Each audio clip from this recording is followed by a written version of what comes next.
नमस्कार दोस्तों। एक गरीबों की बस्ती थी। कच्ची गलियां, कीचड़ और हर तरफ कूड़ा करकट। उस बस्ती में पहला मकान एक दर्जी का था, दूसरा एक गरीब लकड़हारे का और तीसरा एक तेली का। उसके बराबर में एक पनिये की दुकान थी। फिर बहुत से मकान और दुकानें थी। बस्ती में सब कमाते थे, मगर लकड़हारे के हाथ पांव जवाब दे चुके थे। उसकी घरवाली पहले तो मसाला पीसने का काम करती थी, मगर अब उसे ये काम करने से वैद्य ने मना कर दिया था, क्योंकि अब उसे खांसी की शिकायत हो गई थी। उनकी 2 बेटियां थी, रज्जो और कम्मो। एक दिन दर्जी ने लकड़हारे को अपने घर बुलाकर कहा, भाई मेरे पास आजकल बहुत काम आ जाता है। अगर तुम कहो तो कुछ सिलाई का काम तुम्हारे घर भेज दूं। तुम्हारी बेटियां सिल कर वापिस मुझे भेज देंगी। मेरे भी ग्राहक न रूठेंगे और आपकी भी कुछ आमदनी हो जाएगी। लकड़हारा खुशी खुशी कुछ कपड़े दर्जी से लेकर के अपने घर ले गया और दोनों बेटियों को देते हुए बोला, ये 2 कमीजें सिलकर दर्जी के पास भेजनी है। दोनों बेटियां बड़ी खुश हुई और कमीजें सिलने बैठ गई। लड़कियों ने दोपहर तक दोनों कमीजें सिल दी। लकड़हारा कमीज लेकर दर्जी के पास गया तो उसने जल्दी से मजदूरी देकर और कपड़े सिलने के लिए लकड़हारे को दे दिए। इस तरह दोनों बेटियों को घर में ही काम मिल गया और माँ बाप की परेशानी भी जाती रही। एक रात बारिश हुई तो गलियों में कीचड़ ही कीचड़ हो गई। दोपहर एक फकीर लकड़हारे के दरवाजे पर आकर पुकारने लगा। लकड़हारा बाहर आया और इज्जत से फकीर को घर के अंदर ले गया। फिर चारपाई पर बैठा कर कहा, बाबा हमारे घर में जो भी कुछ है खाकर जाइए। तब तक रज्जो 1 लोटा गर्म पानी ले आई और बोली, बाबा आपके पाँव के जूते उतार दीजिए, मैं आपके पाँव भी धो देती हूँ। फिर आप आराम से चारपाई पर बैठकर खाना खा लीजिए। रज्जो ने पहले तो फकीर के हाथ पैर धोए, फिर खाना ले आई। फकीर ने खाना खाया और कहा, भगवान तुम्हारा भला करे, बड़े नेक दिल आदमी हो। सच ही गरीब की गरीब ही कदर कर सकता है। मैंने तो सोचा भी न था कि कोई इतनी इज्जत से खाना भी खिला सकता है। इस तरह दुआएं देता हुआ फकीर वहां से चला गया। उधर दर्जी का एक बेटा था जिसका नाम मदन था, जो आवारागर्दी करता रहता था। अब तो वह जुआ भी खेलने लगा था। कभी जुए से पैसे जीतता तो माँ के हाथों में रख देता। दर्जी अपने बेटे को बुरा भला कहता तो उसकी माँ उसकी तरफदारी करने लग जाती। कई दिनों बाद एक दिन दर्जी की पत्नी ने दर्जी से कहा, बेटा सयाना हो गया है, तुम्हें इसका विवाह करना चाहिए। घर में बहू आएगी तो मुझे भी आराम मिलेगा और मदन भी शायद घर में रुकने लग जाए। मेरे ख्याल में तुम लकड़हारे से बात करो, उसकी दोनों बेटियां सुंदर और सुघड़ हैं। दर्जी ने कहा, तुम्हारा कहना तो ठीक है, मैं कल ही बात करूँगा। अगले दिन लकड़हारा जब सिले हुए कपड़े लेकर दर्जी के पास पहुंचा तो दर्जी ने लकड़हारे से अपने बेटे के विवाह की बात चलाई। लकड़हारे ने कहा, भाई बुरा न मानना, तुम्हारा बेटा जुआरी हो चुका है और जुआरियों का हाल क्या होता है तुम्हें सब पता है। जमीन जायदाद के साथ साथ बीबी बच्चों तक को जुए में हार जाते हैं। अगर तुम उसकी ये आदत छुड़ा दो तो शायद मैं तैयार हो जाऊं, वरना मैं अपनी बेटी को यूं कुएं में नहीं झोंक सकता। दर्जी तो कुछ नहीं बोला, मगर उसकी पत्नी जो पर्दे के पीछे से सब सुन रही थी तपाक से बोली, अजी क्यों मेरे बेटे को बदनाम करते हो? तुम तो 1 महीने में भी इतना नहीं कमाते होगे जो वह 1 दिन में कमा लाता है। हमने तो सोचा था तुम्हारी बेटी इस घर में आएगी तो रानी बनकर रहेगी। अब तो हम सिलाई का काम भी तुम्हारी बेटियों को नहीं देंगे। लकड़हारे ने इतना सुना और उठकर चुपचाप अपने घर आ गया।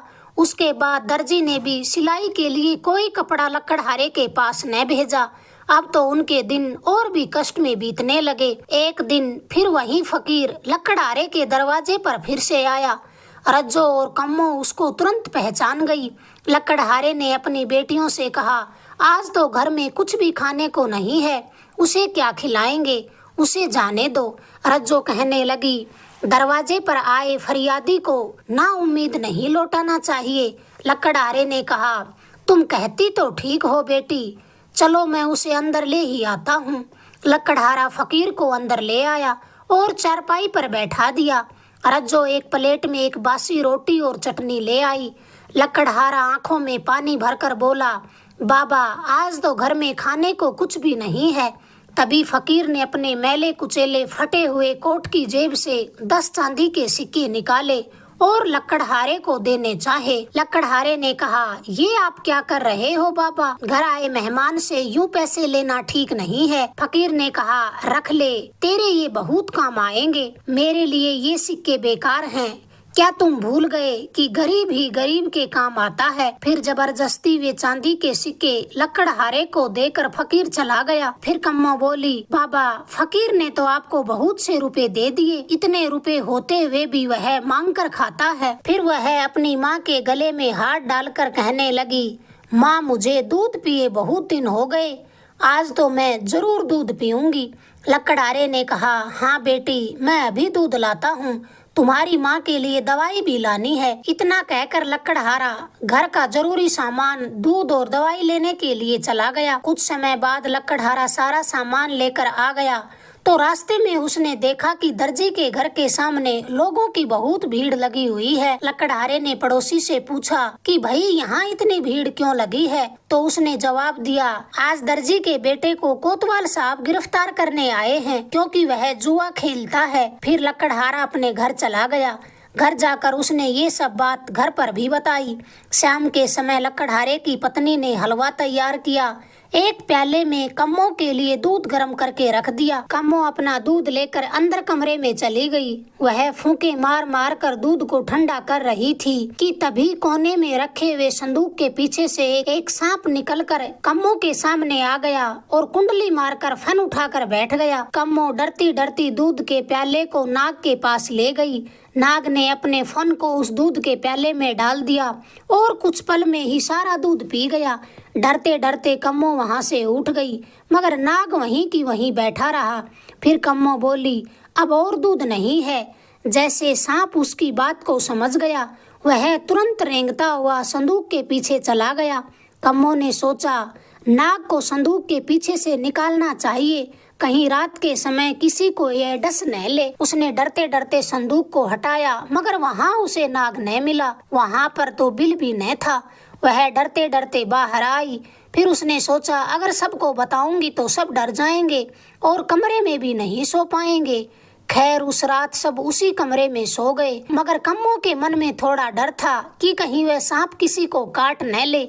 सुबह हुई तो सबसे पहले कम्मो ही उठ बैठी। उसके पैरों पर कोई सख्त सी चीज लगी। वह घबरा कर बैठ गई। फिर उसने देखा कि उसकी चारपाई पर सोने के सिक्के बिखरे पड़े हैं।